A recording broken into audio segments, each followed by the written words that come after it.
Czy kiedykolwiek doświadczyłeś sytuacji, gdy byłeś otoczony uśmiechniętymi ludźmi, a mimo to czułeś się odizolowany? Czy zauważyłeś, że gdy dzielisz się głębszą refleksją, atmosfera staje się dziwna, jakbyś powiedział coś niewłaściwego? Być może zauważyłeś, że niedopasowanie do powierzchownych oczekiwań sprawia, że inni się od ciebie oddalają. Kierkegaard zauważył: ludzie domagają się wolności słowa jako rekompensaty za wolność myśli, której rzadko używają. Ale ty myślisz. I to właśnie jest problem. To, co czyni cię niebezpiecznym, nie jest żadną cechą agresywności, lecz odmową stania się przewidywalnym. W dzisiejszym świecie, gdzie przewidywalność jest mylona z bezpieczeństwem, inteligentny mężczyzna staje się zagrożeniem przez sam fakt swojego istnienia. Wyobraź sobie siebie na jakimś spotkaniu towarzyskim. Tematy krążą wokół pogody, sportu, błahostek. Następnie zadajesz pytanie o cel czy sens życia i nagle zakłopotanie pojawia się na twarzach ludzi. To jest twoja codzienność. Współczesne relacje kręcą się bardziej wokół komfortu niż prawdy. Jednak inteligentny mężczyzna ma alergię na iluzje. Zdejmuje maski, kwestionuje, dlaczego miłość wydaje się być wymianą.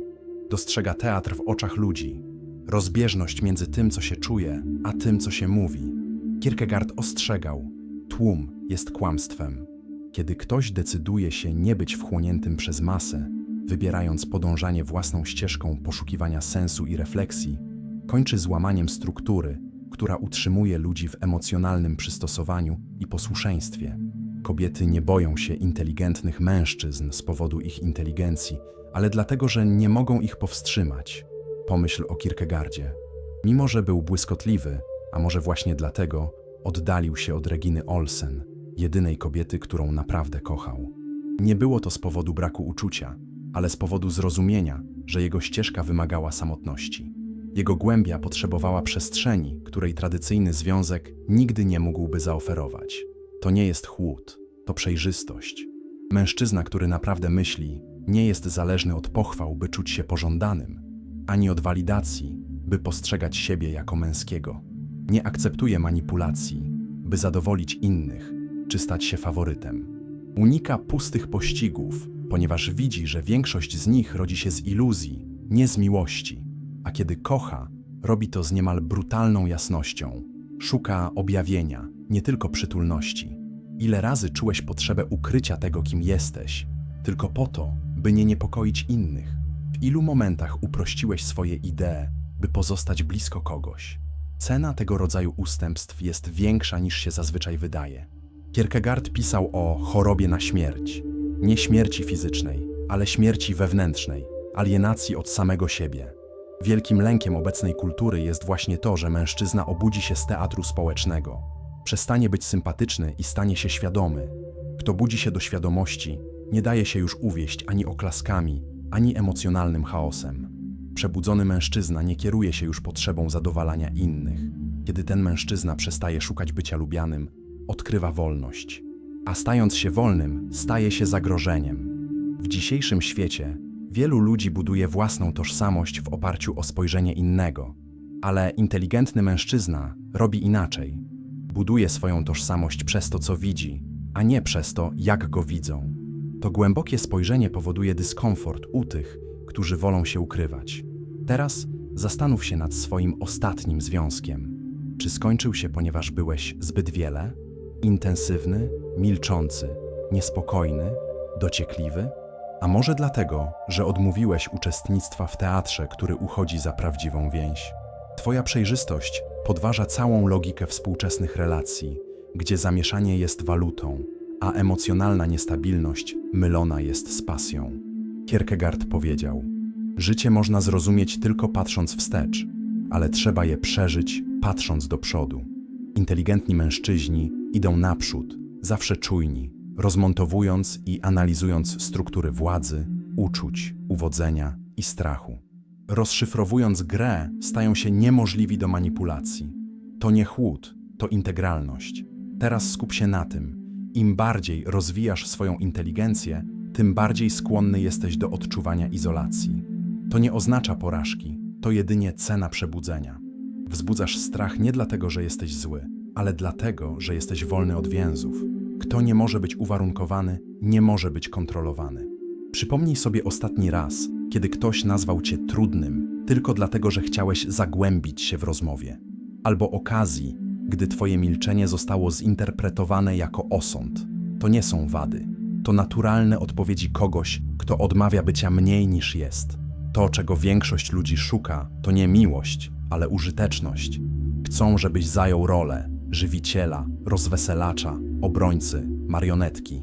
Ale inteligentny mężczyzna wymyka się tym kategoriom, a robiąc to staje się niewidzialny dla tych, którzy pozostają uwięzieni w tych pudełkach. Kierkegaard nazywał to skokiem wiary, porzuceniem bezpieczeństwa ról, systemów, powierzchownych oczekiwań i podążaniem samotnie, kochaniem prawdy ponad komfort, preferowaniem uczciwej rozpaczy nad sztucznym szczęściem. Ten skok ma swoją cenę. On cię obnaża, ale to właśnie to, co cię budzi, bo kiedy już widzisz, nie możesz przestać widzieć. Kiedy twoja inteligencja opiera się na samopoznaniu, nie tylko na informacji, przestajesz szukać walidacji i zaczynasz szukać znaczenia, prawdy lub spokoju. Czy zauważyłeś, jak szybko ludzie cię etykietują? Zbyt poważny. Za dużo myślisz. Onieśmielający. Te etykiety nie dotyczą ciebie. Opisują dyskomfort, jaki twoja autentyczność wywołuje w świecie masek. Kierkegaard napisał: odważyć się to stracić na chwilę równowagę. Nie odważyć się to stracić siebie. Wielu już się straciło, nie z braku inteligencji, ale ponieważ nauczono ich przepraszać za nią. Nauczono cię łagodzić swoje słowa, tłumić swoje myśli, udawać, że nie widzisz tego, co nieobecne, uśmiechać się wobec fałszu, śmiać się z powierzchowności, milczeć wobec błędu. Nauczyłeś się, że aby być akceptowanym, musisz być przyjemny. Ale bycie akceptowanym kosztem własnej istoty nie jest akceptacją, to asymilacja. Zastanów się nad momentem, kiedy powiedziałeś prawdę i poczułeś, jak atmosfera stygnie. Jak to było pozostać niewzruszonym wobec ucieczki innych w bardziej komfortowe złudzenia? Ten dyskomfort nie był porażką, był wzrostem. Inteligentny mężczyzna, który odmawia asymilacji, staje się zagrożeniem nie tylko dla potencjalnych partnerów, ale dla wszystkich, którzy korzystają z jego milczenia. Strach, który wzbudzasz, nie pochodzi z agresji, ale z precyzji. Kiedy mówisz, twoje słowa mają wagę. Kiedy patrzysz, druga osoba czuje się widziana, a nie tylko pochwalona. A bycie prawdziwie widzianym jest nie do zniesienia dla kogoś, kto wciąż żyje w ukryciu. Większość nie chce połączenia, szuka tylko komfortu i potwierdzenia własnych złudzeń. Ale gdzie przechodzi inteligentny mężczyzna? Złudzenia upadają, także w miłości, szczególnie w miłości. Dla niego kochać to nie grać, to nie walka o władzę, ani inscenizacja ran z dzieciństwa. Prawdziwa miłość jest synonimem prawdy, a prawda prawie zawsze boli, zanim wyzwoli. Dlatego napotykasz opór, napotykasz zamieszanie, nawet wrogość. Twoja obecność jest zagrożeniem dla systemu, który nagradza występ. Nie błagasz, nie gonisz, ani nie musisz się tłumaczyć 10 razy, by być zrozumianym. Odchodzisz, nie z gniewu, ale ponieważ twoja dusza odmawia być licytowaną dla tych, którzy oferują wygodę. Ten rodzaj mężczyzny, spokojny, skoncentrowany, posiadający siebie, przeraża bardziej niż jakikolwiek tyran. Ponieważ on nie reaguje, on wybiera. A wybieranie w sposób świadomy i autentyczny jest ostatnim wielkim aktem buntu dostępnym dziś. Być może chcesz wiedzieć, dlaczego inteligentni mężczyźni wywołują strach u współczesnych kobiet. Nie dlatego, że kobiety są powierzchowne lub mają złe intencje. Rzecz w tym, że żyjemy w społeczeństwie, w którym wszyscy oczekują występu, a nie prawdziwej obecności. A inteligentny mężczyzna nie potrafi udawać obecności. Albo jest cały, albo go nie ma. Niewielu potrafi stawić czoła tej intensywności. Jest surowa, bez filtra, wymaga samoświadomości. Większość ludzi, obu płci, woli dalej spać, niż stawić czoła własnym sprzecznościom. Pomyśl przez chwilę o życiu Kierkegaarda. Kochał Reginę Olsen głęboko, ale zerwał zaręczyny, gdy zdał sobie sprawę, że jego droga jest samotna, że jego wewnętrzny wszechświat był zbyt rozległy, by być zakotwiczonym w kimkolwiek innym. To nie była arogancja, to była szczerość wobec tego, co mógł zaoferować i co musiał chronić. Oto paradoks inteligentnego mężczyzny. Pragnie bliskości, ale nie za cenę własnej integralności. Chce połączenia, ale odmawia udawania, by je osiągnąć. Woli iść sam, niż rozcieńczyć swoją istotę tylko po to, by zadowolić.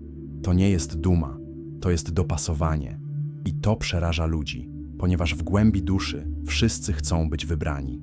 Tylko że inteligentny mężczyzna nie szuka bycia wybranym. Pragnie być znalezionym przez kogoś, kto również stał się całością. Dlatego nazywają go odległym, skomplikowanym, zimnym. Ale w rzeczywistości nie jesteś zimny. Jesteś przejrzysty. Nie jesteś przeciwny połączeniu, po prostu nie akceptujesz nazywania zależności połączeniem. Nie odrzucasz też miłości. Po prostu odmawiasz nazywania miłością tego, co jest inscenizacją. Widziałeś już zbyt wiele, by zgodzić się na zabawę w ślepotę. To właśnie wywołuje strach. Nie jesteś podatny na manipulacje, ani przewidywalny, ani nie czekasz, aż ktoś ci powie, kim być. Kierkegaard napisał: najpowszechniejszą formą rozpaczy jest niebycie tym, kim się jest. Ale jeśli dotarłeś aż tutaj, to dlatego, że chcesz wyjść poza hałas, rolę, ciągłą potrzebę aprobaty i odkryć, kim naprawdę jesteś. To poszukiwanie będzie cię kosztować popularność, będzie cię kosztować komfort, być może nawet miłość. Ale to, co zyskujesz, jest o wiele większe. Suwerenność, zdrowie psychiczne, własna tożsamość. Przestajesz szukać kogoś, kto by cię uzupełnił, ponieważ przestajesz czuć się niekompletny. W miłości objawia się to jako prawdziwa obecność, nie gra. Inteligentny mężczyzna nie goni, on obserwuje.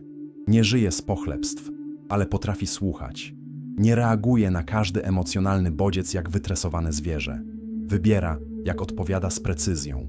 To czyni go tajemniczym, a tajemnica przeraża tych, którzy potrzebują emocjonalnego wzmocnienia przez cały czas. Ten mężczyzna nie jest nieobecny, jest obecny w sposób selektywny.